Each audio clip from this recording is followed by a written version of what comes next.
दूसरी शादी। आदि की शादी के लिए उसके मम्मी पापा रिया के घर जाते हैं। अरे कैसे कर दे शादी भाई साहब। आपका बेटा तो अभी कुछ करता ही नहीं है। सुना है आगे पढ़ाई करने के लिए शहर भी जा रहा है। तभी तो भाई साहब हम चाहते हैं कि शहर जाने से पहले इसकी शादी कर दे। और कमाने का क्या है, हर कोई तो पढ़ लिख कर कमाता ही है। हाँ हाँ, और गांव का सबसे बड़ा मकान और समृद्ध परिवार से है आदि। मुझे तो समझ में ही नहीं आता, इतनी जल्दी शादी। रिया भी अभी पढ़ रही है, इतनी अच्छी है वो पढ़ाई लिखाई में, कैसे शादी कर दूं। आप लोग थोड़ा समय दे।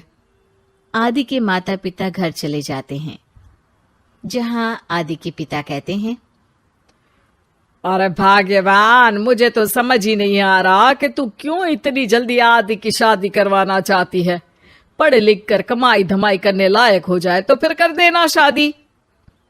अरे आप चुप रहिए। रिया जैसी लड़कियों के लिए शादी के रिश्तों की कमी है क्या?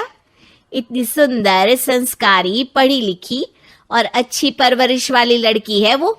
मैं तो छोड़ ही नहीं सकती ये रिश्ता किसी भी कीमत में। बता दे रही हूँ, रिया की शादी आदि से ना कराई ना तो मैं जहर खाकर जान दे दूंगी। पूरे गांव में नाम है उन लोगों का, नौकर चाकर कितने लगे हैं उनके घर में। अरे मेरी बेटी तो राज करेगी, राज। और इस तरह ना चाहते हुए भी रिया की शादी आदि से हो जाती है। अरे बेटी, ये ले तेरी किताबें, पढ़ाई बिल्कुल ना छोड़ना। तू तो मेरी गर्व करने वाली बहू है, बड़ा नाम है तेरा गांव में। हाँ, आखिर पसंद किसने किया है रिया को आदि के लिए? आदि को गांव की रिया इतनी पसंद नहीं होती है। अरे यार, तू तो बड़ा लक्की निकला, रिया जैसी लड़की से तेरी शादी हो गई। अरे लक्की की क्या बात है, वो भी तो मेरे जैसे लड़के की बीवी बनकर किस्मत वाली बनी है ना। अरे अब तो तू रह नहीं दे, ना तो तू कमाता है ना ही पढ़ने में अच्छा है। क्या है तुझमें? बस पैसा, और वो भी बाप का। आदि को दोस्तों की बात पर बहुत गुस्सा आता है। पिताजी, मैं शहर जाना चाहता हूँ आगे की पढ़ाई के लिए। अरे बेटा, लेकिन यहाँ की पढ़ाई तो पहले पूरी हो जाए। नहीं नहीं, अब मैं किसी भी हालत में शहर में ही रहकर पढ़ाई करूंगा। रिया को आदि का ये व्यवहार अजीब लगता है कि अचानक नई शादी के बाद आदि ऐसा क्यों बोल रहा है। खैर, आदि पढ़ाई के लिए शहर चला जाता है और रिया गांव में रहकर सास ससुर की सेवा करती और बचे वक्त में पढ़ाई। अरे देखो, दामाद जी तो शहर चले गए, हमारी बेटी बेचारी अकेली रह गई। उसे कुछ दिनों के लिए यहीं बुला लाओ ना। रिया की माँ रिया के ससुराल उसे लेने जाती है कि उसके सास ससुर कहते हैं, अरे नहीं नहीं बहन जी, हमारा मन तो रिया के बिना नहीं लगेगा। हाँ माँ, इनको तो शहर जाना ही था पढ़ाई के लिए, बस थोड़ा पहले चले गए। माँ खाली हाथ वापस आ जाती है।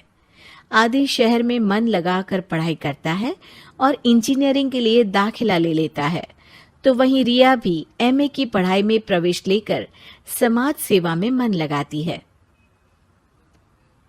तुझे देखकर लगता है कि मैंने तेरे साथ ठीक नहीं किया बेटी। शादी तो करवा दी लेकिन पति का साथ नहीं मिला। अरे तो क्या हुआ, जैसे मैं अपने माँ पापा के साथ थी वैसे अब आप दोनों के साथ हूँ, है ना? सास खुश हो जाती है। अरे सुनो, बहू आदि लौट रहा है शहर से, वो कल आ जाएगा, तुम लोग तैयारी कर लो। रिया ये सुनकर खुश हो जाती है। वो सोच लेती है कि अब वो कुछ दिनों तक आदि के साथ क्वालिटी टाइम बिताएगी। लेकिन जब आदि घर आता है तो उसके साथ होती है एक शहर की लड़की जो जींस और टॉप में होती है।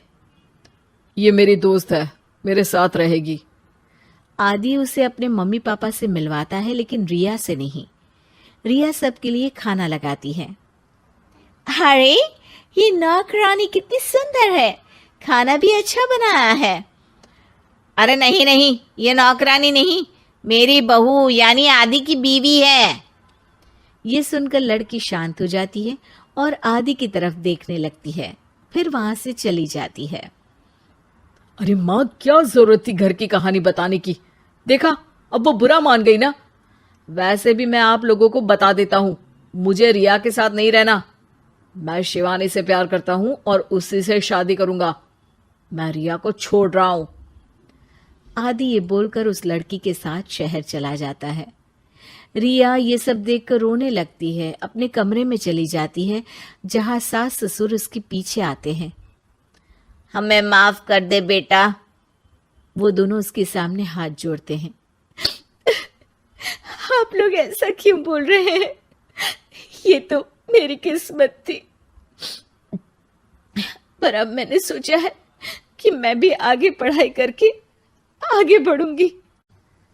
रिया पढ़ाई लिखाई करके पूरे जिले की कलेक्टर बनती है। आदि उसे छोड़कर शिवानी से शहर में ही शादी कर लेता है।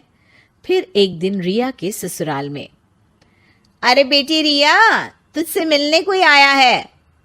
कौन है माँ? हमें आपकी बहू के बारे में सब पता है। मैं आप लोगों से अपने बेटे के लिए आपकी बहू का हाथ मांगने आई हूं। रिया के सास ससुर और माता पिता ने मिलकर ये फैसला किया था कि वो रिया की शादी करवा देंगे।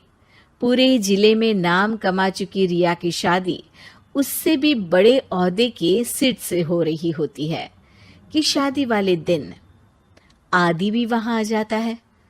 अरे माँ, ये क्या हो रहा है? तेरी हिम्मत कैसे हुई घर में घुसने की? पूरे गांव में हम लोगों की नाक कटा अकेला छोड़ गया था एक लड़की के लिए, अब क्या लेने आया है? माँ, वो लड़की ठीक नहीं निकली। उसने मुझे धोखा दे दिया माँ। मैं रिया की कीमत समझ चुका हूँ। अरे इतने बड़े जिले की कलेक्टर है वो। मैं यहाँ नहीं था, फिर भी उसने आप लोगों का पूरा ध्यान रखा। बहुत लेट हो चुका है बेटा। रिया आज अपनी नई जिंदगी की शुरुआत करने जा रही है। अब उसे भी जीने का हक है। वो तेरी सुविधा से जिंदगी नहीं जी सकती। तूने तो हीरा